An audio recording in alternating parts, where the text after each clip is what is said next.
O milagre que veio na simplicidade. João era um homem de mãos calejadas, acostumado a carregar o peso da vida sozinho. Aos 42 anos, trabalhava como mecânico em uma pequena oficina na periferia de São Paulo, mas há meses sua vida tinha virado de cabeça para baixo. A dor nas costas, que começou como um incômodo, se transformou em uma tortura constante. Exames revelaram uma hérnia de disco severa, comprimindo nervos e deixando-o quase impossibilitado de andar. Os médicos falavam em cirurgia de urgência, mas João não tinha plano de saúde, e o pouco que juntara ao longo dos anos foi gasto com remédios e consultas. A desesperança o consumia. Como vou sustentar minha família se não posso nem levantar da cama? Pensava, olhando para a esposa, Maria, e os 2 filhos pequenos, que dependiam dele. Foi numa tarde de domingo, quando a dor o deixou prostrado no sofá, que Maria, que sempre fora uma mulher de fé silenciosa, lhe falou com voz firme: João, vamos na congregação. Os irmãos oram, e Deus ouve. João resistiu. Oração não paga contas, Maria. Mas ela insistiu: não é sobre dinheiro. É sobre fé. Ele não tinha mais forças para discutir, então, apoiado no braço da esposa, arrastou-se até o ponto de ônibus. O templo da congregação cristã no Brasil era simples, paredes brancas, bancos de madeira envernizada, sem nenhum enfeite chamativo. Ao entrar, João sentiu um estranho alívio. Não havia banda, nem palmas, nem gritos. Apenas irmãos e irmãs vestidos com modéstia, alguns de ternos escuros, outras com vestidos longos, todos em silêncio respeitoso. O ancião, um homem de cabelos grisalhos e voz serena, dirigia o culto com uma Bíblia na mão. Os hinos eram cantados à capela, vozes unidas em harmonia pura, como se cada nota saísse do coração. João, que nunca tinha pisado numa igreja assim, sentiu algo diferente. Não era emoção barulhenta, mas uma paz profunda. Quando chegou a hora dos testemunhos, irmãos se levantavam e falavam de maneira simples, sem exaltação, sobre como Deus os havia livrado de enfermidades, dívidas, ou até da morte. Um deles, um senhor chamado Antônio, contou como uma oração o salvara de um acidente de trabalho que deveria tê-lo deixado paralítico. João ouvia, e algo dentro dele começava a se mexer. Será que Deus pode me ouvir também? Pensou. Ao final do culto, o ancião anunciou que iria haver uma reunião de oração para os enfermos. Maria olhou para João com esperança. Ele hesitou, mas, movido por um impulso que não entendia, levantou-se com dificuldade e foi até a frente, onde outros irmãos já estavam ajoelhados. O ancião impôs as mãos sobre sua cabeça e começou a orar em voz baixa, mas cheia de autoridade: Senhor, tu és o médico dos médicos. Tocai neste irmão, aliviai sua dor, restaurai seu corpo, para que ele possa servir a ti e à sua família. Outros irmãos se juntaram à oração, e João sentiu uma corrente de fé que não vinha dele, mas daqueles que o rodeavam. Não houve gritos, nem queda no chão, nem qualquer sinal externo de milagre.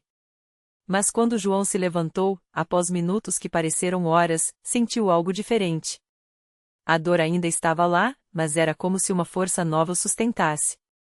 O ancião lhe disse: Irmão, volte amanhã. Deus está ouvindo. João voltou. E voltou novamente. Todas as noites, ele e Maria iam à igreja. Ele ouvia as pregações, cantava os hinos, mesmo sem afinar, e se ajoelhava em oração.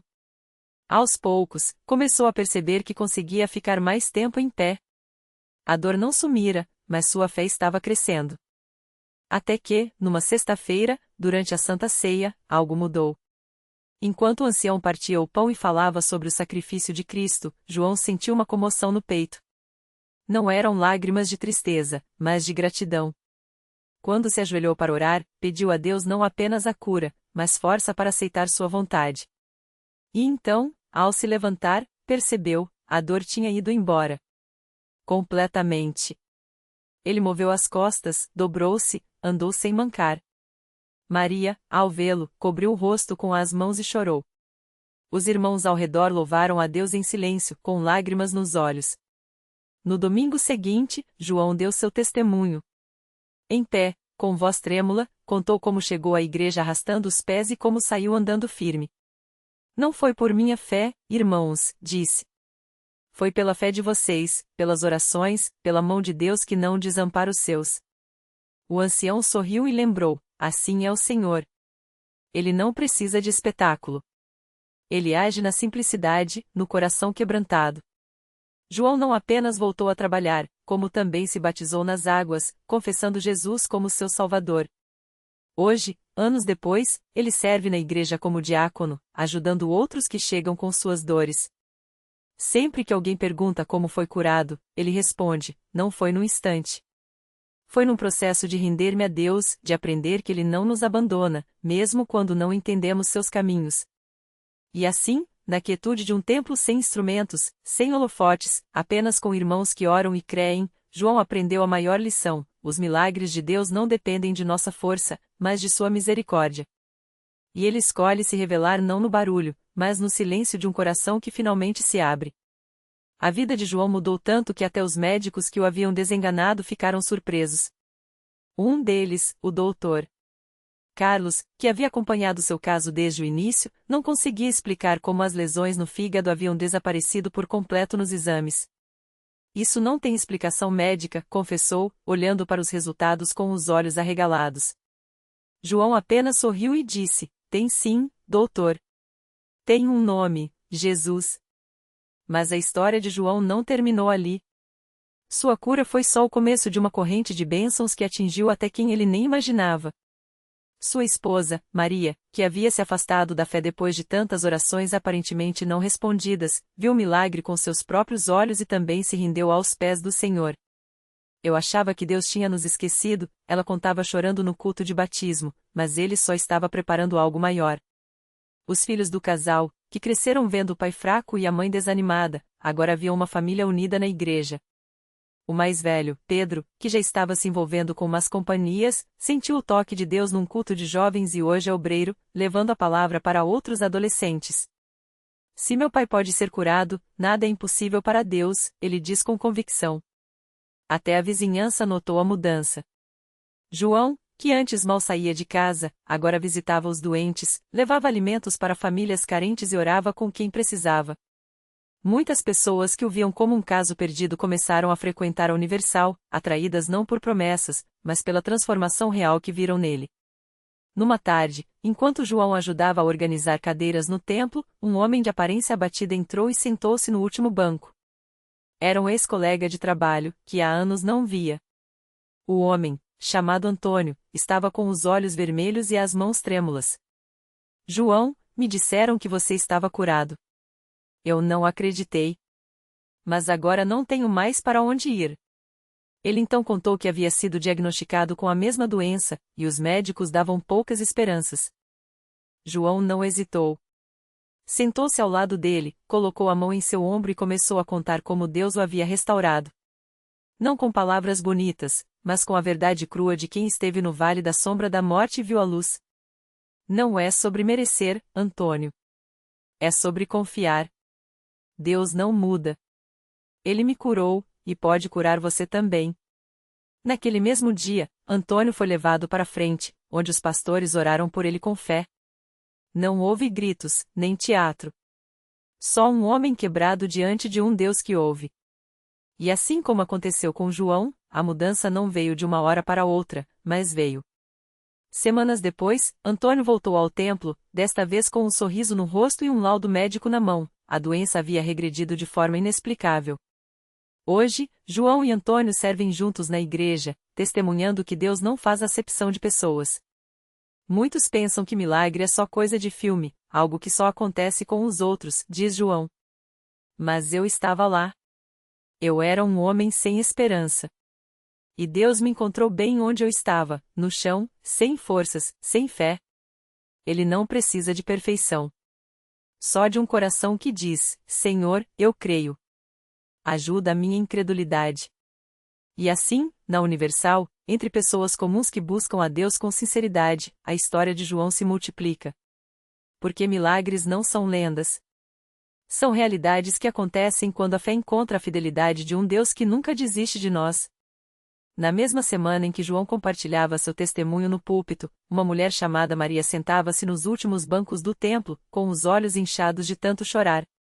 Ela tinha chegado ali arrastada pela irmã, depois de receber a notícia de que seu filho de 7 anos, Lucas, estava com uma doença rara nos rins. Os médicos disseram que, sem um transplante urgente, ele não sobreviveria mais que alguns meses. Mas a fila de espera era longa, e o tempo, curto. Maria não era de frequentar igrejas. Na verdade, ela até duvidava que Deus existisse, depois de tudo o que tinha passado. Mas naquela noite, enquanto o pastor falava sobre a fidelidade de Deus, algo dentro dela se mexeu. Não eram palavras bonitas, eram histórias reais como a de João, que ela viu ali, de pé, forte, quando todos já o tinham dado como morto. E se fosse verdade? No final do culto, quando o pastor chamou quem precisava de um milagre para vir à frente, Maria hesitou. Sua irmã a puxou pelo braço. Vem, irmã. Não custa nada tentar. Com as pernas trêmulas, ela subiu ao altar. Não sabia orar direito, não conhecia versículos, mas quando o pastor impôs as mãos sobre sua cabeça, as palavras saíram sozinhas. Senhor, se o Senhor existe, salva o meu filho. Eu não tenho mais para onde correr. Naquela mesma noite, enquanto Maria ainda estava no templo, o celular tocou. Era o hospital. Uma doadora compatível havia sido encontrada. Não só compatível perfeita. Os médicos não conseguiam explicar como, em tão pouco tempo, um órgão tinha aparecido, quando a lista de espera era de anos. Maria caiu de joelhos ali mesmo, no corredor do hospital, chorando sem parar. Não eram lágrimas de desespero, eram de gratidão. Hoje, Lucas tem 10 anos, corre, brinca, e não mostra nenhum sinal da doença que quase o levou. Maria, que antes duvidava, agora é uma das primeiras a chegar na igreja. Ela conta que o milagre não foi só a cura do filho, mas a transformação dela mesma. Eu achava que Deus era para os outros, para quem já era bom, já tinha fé. Mas ele me mostrou que não. Ele veio atrás de mim, mesmo quando eu estava cheia de dúvidas. Agora, eu vivo para dizer, se Deus fez por mim, Ele pode fazer por você também. E assim, como João e Antônio, Maria se tornou mais uma prova de que na Universal não há casos impossíveis. Porque Deus não olha para a nossa fé perfeita, Ele olha para o nosso coração quebrado. E quando nós damos o pouco que temos, Ele multiplica em bênçãos que nem sonhamos. Todo domingo, quando o coro canta, é possível ver Maria ali, com Lucas ao seu lado, levantando as mãos. Não é uma mulher religiosa, é uma mulher agradecida. Porque ela sabe, o milagre não terminou no transplante. Ele só começou. E agora, sua vida é um testemunho de que, onde a fé mesmo que do tamanho de uma semente de mostarda Deus age. E ele não para.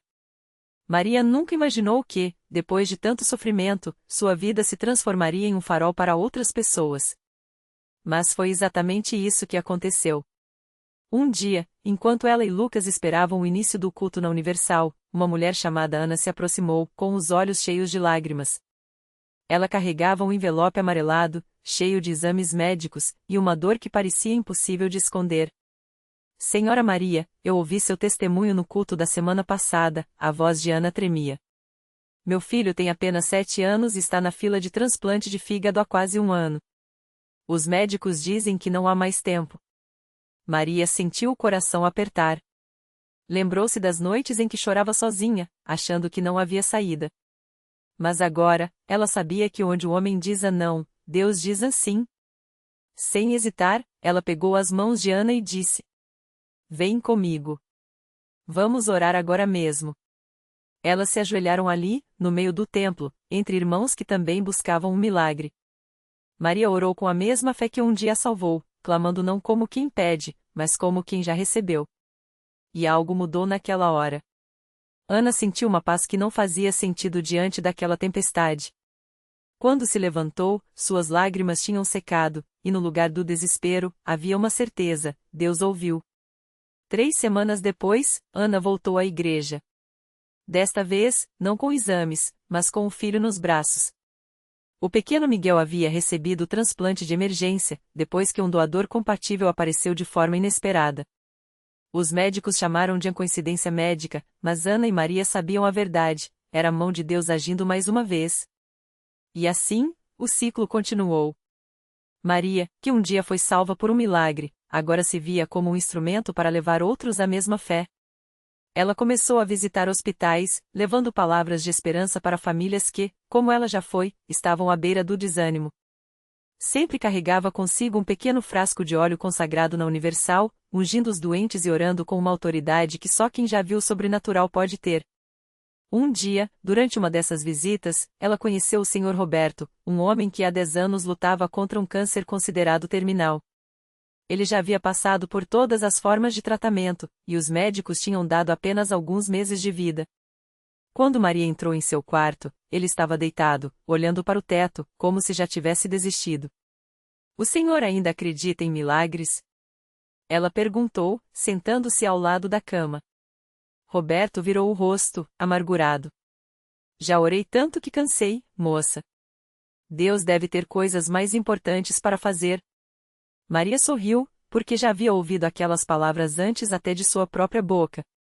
Deus não tem coisas mais importantes que o Senhor, não. Ele está esperando só uma coisa, que o Senhor dê a ele o pouco de fé que ainda resta. Ela pegou o frasco de óleo, ungiu a testa de Roberto e começou a orar. Não foi uma oração longa ou cheia de palavras bonitas. Foi um clamor simples, como o de um filho que sabe que o pai ouve. Quando terminou, Roberto sentiu algo que não sentia há anos: esperança. Na semana seguinte, ele voltou aos exames de rotina. O resultado deixou os médicos em choque: os tumores haviam regressado de forma inexplicável. Não era remissão, era cura. O oncologista, sem encontrar explicação científica, apenas balançou a cabeça e disse: "Continue fazendo o que estiver fazendo." Roberto não precisou dizer nada. Ele já sabia. Naquele mesmo dia, entrou pela primeira vez na Universal, não como um homem à procura de uma última chance, mas como alguém que havia encontrado a única chance que realmente importa. Hoje, Maria, Lucas, Ana, Miguel e Roberto faziam parte de um mesmo grupo de oração na igreja. Eles se reuniam toda quarta-feira para interceder por aqueles que, como eles já foram, estavam perdidos na escuridão. Não eram heróis.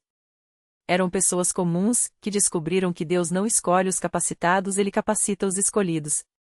E assim, a cada culto, a cada testemunho, a cada vida transformada, a Universal continuava provando que milagres não são coisas do passado.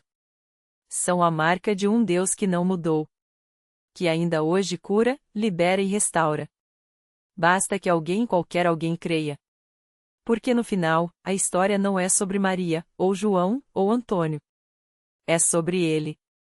O Deus que move montanhas, que transforma a dor em alegria e que, quando encontremos coragem para dar o primeiro passo, sempre estende a mão para nos puxar para fora do abismo. E a melhor parte? Isso não é o fim. É só o começo. Naquela mesma semana, enquanto o sol se punha sobre a cidade, uma mulher chamada Ana entrou pela primeira vez na Universal. Ela não veio por curiosidade, nem por convite de um amigo. Veio porque não tinha mais para onde ir. As contas se acumulavam, o desemprego a sufocava e, pior que tudo, uma dor no peito a acompanhava há meses, como um peso que não a deixava respirar direito. Os médicos falavam em estresse, em ansiedade, mas Ana sabia que era mais que isso. Era como se algo a estivesse consumindo por dentro. Ela se sentou nos últimos bancos, tentando passar despercebida, mas não conseguiu segurar as lágrimas quando o pastor começou a falar sobre a providência de Deus. "Ele não esquece dos seus filhos", disse o homem no púlpito, com uma convicção que fez o coração de Ana tremer. Ela não se considerava filha de ninguém, muito menos de Deus. Sua vida tinha sido uma sequência de escolhas erradas, de portas fechadas e de orações que, até então, pareciam cair no vazio. Mas naquela noite, algo foi diferente. Quando o pastor fez o apelo para que quem precisasse de um milagre viesse à frente, Ana sentiu uma força que não era dela a levantando do banco. Seus pés tremiam, mas ela deu um passo. Depois outro. E outro. Até que estava lá, de joelhos no altar, com mãos estranhas mas cheias de fé apoiadas em seus ombros, orando por ela. "Senhor, eu não sei se o Senhor existe, mas se existir, me ajude", sussurrou entre lágrimas. Não foram palavras bonitas, nem cheias de teologia. Foi um grito de quem não tinha mais forças. E então, aconteceu. Um calor estranho invadiu seu peito, como se uma mão invisível estivesse removendo algo de dentro dela. Ana sentiu o corpo tremer, os olhos se encheram de uma luz que não vinha das lâmpadas da igreja. Quando abriu os olhos, a dor tinha sumido. Não era alívio temporário, não era placebo. Era como se aquela coisa que a oprimia há meses simplesmente não existisse mais. Ela se levantou, confusa, assustada, mas com uma certeza que não podia explicar: estava curada. Os dias seguintes foram de espanto. Ana voltou ao médico, fez exames, mostrou os resultados anteriores. O cardiologista franziu a testa, comparou laudos, balançou a cabeça. Não tem explicação médica, disse, como se isso fosse um problema. Mas Ana sorriu. Ela sabia a explicação. E naquela quarta-feira, ela voltou à Universal não mais como uma desconhecida desesperada, mas como mais uma testemunha de que Deus ainda faz o impossível. Na frente de todos, com a voz trêmula mas firme, ela contou sua história. Eu vim aqui achando que era o fim. Mas Deus me mostrou que era só o começo. E quando terminou, o coro de glória a Deus em que encheu o templo não era só por ela. Era por cada pessoa ali que, como Ana, já tinha sido puxada do abismo e agora sabia: se Deus fez por ela, pode fazer por qualquer um. Porque a Universal não é um lugar de teorias. É um lugar de provas. E toda quarta-feira, toda segunda, todo domingo, mais uma prova surge. Mais um impossível se torna possível. Mais um coração quebrado é restaurado. Ana não era especial. Não tinha fé de gigante, nem vida de santa. Era só uma mulher comum, que decidiu dar uma chance para Deus. E Deus, como sempre faz, transformou sua história. E a sua? Ainda está sendo escrita. Mas saiba uma coisa: o autor dessa história adora finais felizes. Basta você deixar. O milagre completo. Ana abriu os olhos no hospital e, pela primeira vez em anos, não sentiu dor. Os médicos balançavam a cabeça, incrédulos, os exames não mostravam mais vestígios da doença que a consumia. O tumor havia desaparecido. Não havia explicação médica, só a marca de uma batalha vencida pela fé. Quando ela segurou o laudo limpo, suas mãos tremiam, não de fraqueza, mas de uma certeza que agora ardia nela: Deus não apenas ouve, Ele age. Naquela noite, ao voltar à Universal, não foi como a mulher quebrada que entrará meses antes. Era uma testemunha viva de que, onde o homem vê limite, Deus vê oportunidade. Quando subiu ao púlpito para dar seu depoimento, não falou de si. Falou do Deus que escolhe os comuns para provar seu poder. Se Ele fez por mim, uma mãe solteira, endividada, sem esperança, imagine o que pode fazer por você, disse, os olhos brilhando. E ali, entre lágrimas e aplausos, muitas mãos se levantaram, não mais em despedida, mas em rendição: Senhor, eu também quero minha história reescrita. A reflexão que fica. A vida não nos pergunta se estamos prontos para as tempestades. Mas Deus, sim, nos pergunta se estamos dispostos a confiar nele dentro delas. Ana não tinha fé perfeita, teve medos, dúvidas, noites chorando no chão do quarto. Mas teve uma coisa que fez toda a diferença: teimosia em não soltar a mão dele. Porque milagre não é prêmio para os merecedores, é prova de que, para Deus, ninguém está além do alcance. A lição que levaremos. Se hoje você se sente como Ana no início dessa história, esgotado, sem saídas, quase desistindo, guarde isto: Deus não muda circunstâncias para depois mudar pessoas. Ele muda pessoas para que elas mudem suas circunstâncias. O milagre de Ana não começou no hospital. Começou quando ela, em meio ao caos, escolheu crer que uma vírgula ainda podia virar sua história. E pode virar a sua também. Porque no final, a pergunta não é: será que Deus pode, mas será que você vai deixar? E o autor dessa história? Ele já está com a caneta na mão, esperando o seu assim.